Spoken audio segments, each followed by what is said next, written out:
Marie Curie, ஒரு சுருக்கமான பார்வை. மேரி கியூரி, நவம்பர் 1867 அன்று போலந்தின் வார்சா நகரில் பிறந்தார். பெண்களுக்கான உயர்கல்வி மறுக்கப்பட்ட காலத்தில் பாரிஸ் சென்று சோர்வோன் பல்கலைக்கழகத்தில் இயற்பியல் பயின்றார். அங்கு பியர் கியூரியை மணந்து, அவருடன் இணைந்து கதிரியக்கம் குறித்து ஆய்வு செய்தார். 1898 இல் கடின உழைப்பிற்குப் பிறகு பொலோனியம் மற்றும் ரேடியம் ஆகிய புதிய தனிமங்களை கண்டுபிடித்தனர்.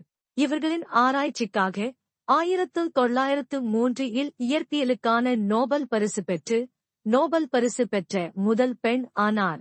பியரின் மறைவுக்குப் பிறகும் ஆராய்ச்சியை தொடர்ந்த மேரி, 1911 இல் வேதியியலுக்கான நோபல் பரிசையும் பெற்றார். இதன் மூலம் 2 நோபல் பரிசுகள் பெற்ற ஒரே விஞ்ஞானி என்ற பெருமையை பெற்றார்.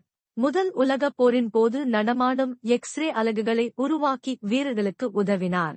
கதிரியக்கப் பொருட்களுடன் நீண்டகால தொடர்பால் ஏற்பட்ட நோயால் 1934 இல் காலமானார்.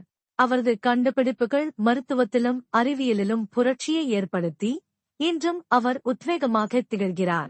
Please like, share, comment and subscribe.